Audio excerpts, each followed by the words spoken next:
All right, astrologically speaking and everything, sure, the cosmos could really take a chill pill, but I hate to tell you, it ain't gonna slow down anytime soon. And I want to start off by saying this out loud. I'm tired. And I know a lot of you are tired too. Sleep isn't even fixing this kind of tired. This is the kind of tired that comes from paying attention for too long, from living inside a year that keeps escalating, from trying to stay tender in a world that keeps trying to harden you.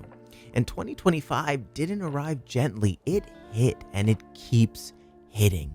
A lot of us are limping into December, carrying things that we never even planned for. There's also this unspoken pressure right now to wrap up this year in a bow with some gratitude posts, some holiday cheer with "we made it." But underneath that, something else is happening.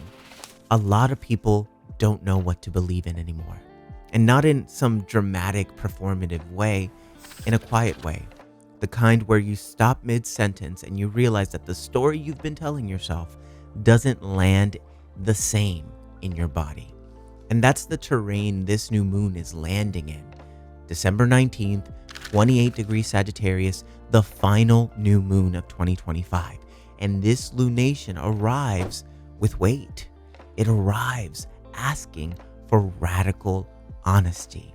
And I want to pause the astrology for a second and tell you something honest and real and vulnerable. I lost a lot of my belief this year, and it didn't disappear all at once. It eroded slowly through repetition, through watching things on social media that blew my mind completely.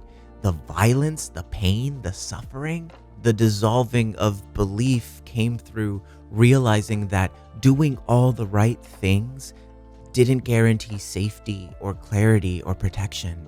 I caught myself more than once going completely quiet after reading the news. With my phone in my hand, my heart really heavy, staring at the walls, the ceiling, thinking, where am I orienting toward now? What do I hold on to when everything keeps shifting and collapsing? And that moment matters because it's the same moment so many of you have described to me in many different words. And that's why this new moon really matters. Because Sagittarius is about meaning, belief, direction, the story that helps you keep walking when the road gets crooked and wobbly. This new moon happens in the third decan of Sagittarius, which means it's ruled by Saturn. It has Saturn's energy to it. And the tarot card coincidentally assigned to this decan of Sagittarius is the Ten of Wands, also known as the Lord of Oppression. And the Ten of Wands is very physical. It's the ache in your shoulders when you wake up already bracing for the day. It's carrying responsibilities that block your view of where you're headed towards.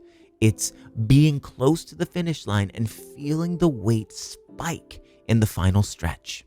And the figure in the card, they're not lost, but they're overloaded. And that's the energy of this new moon.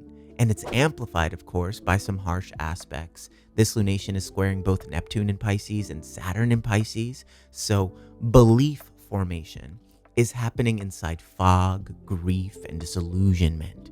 So the stories we used to rely on don't hold the same power anymore.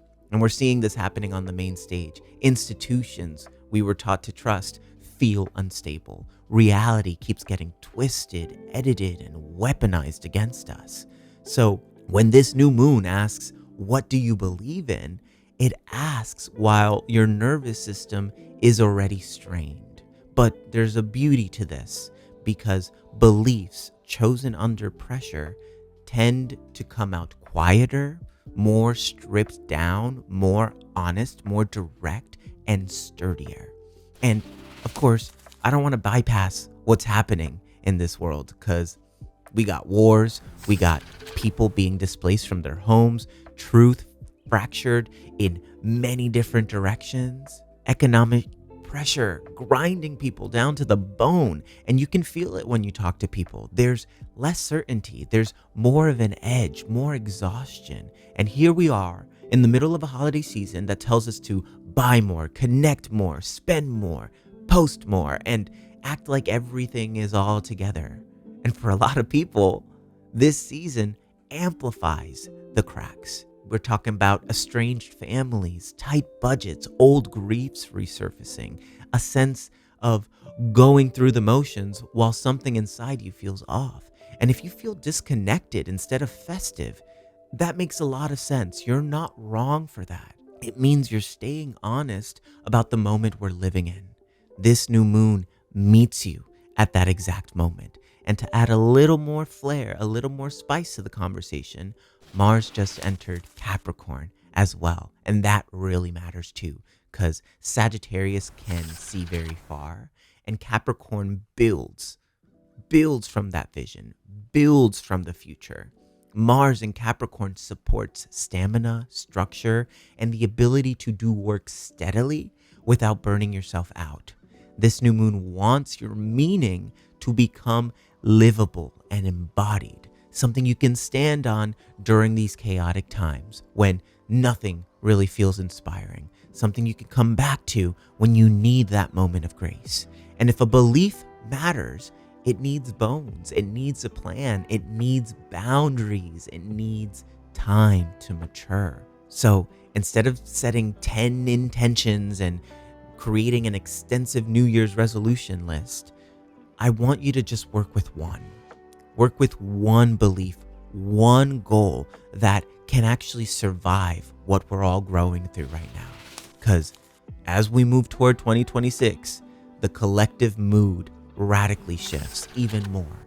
We got Neptune preparing to enter Aries, Pluto settling into Aquarius, Uranus on the edge of Gemini. I'm talking about conflict, confrontation, liberation, and shocks to how we think and communicate. This new moon is the root moment for all that's about to come. So whatever belief you plant here becomes ground you'll be able to stand on when those transits unfold. These are, of course, winter seeds, so they take time. They work underground first. They reshape you quietly before anything blooms on the surface. So if you set an intention and nothing happens immediately with this new moon, that doesn't mean you did it wrong. It means you're working with the season you're in, and that's what matters. So how do we work with this energy? How do we work with this new moon? Let's make this practical. First up, I want you to name the weight. Write down what you're carrying right now and keep it unfiltered, keep it real. Responsibilities, emotional labor, fear, grief, expectations, roles you didn't volunteer for, whatever it is, write it down and then ask, which of these are truly mine? Which ones am I carrying because no one else stepped up? Which ones are costing me my sense of direction? And second, choose one belief to nurture, just one, and keep it sturdy, keep it livable. It can be, my energy is finite and valuable. I share weight when I can. I protect my attention. I choose what nourishes me. This belief becomes a reference point now, something you can return to when the noise gets really loud. And lastly, bring Mars and Capricorn into the conversation as well. Ask yourself, what changes if I live this belief for real? Where does my schedule shift? Where do my boundaries tighten? Where do I stop proving myself?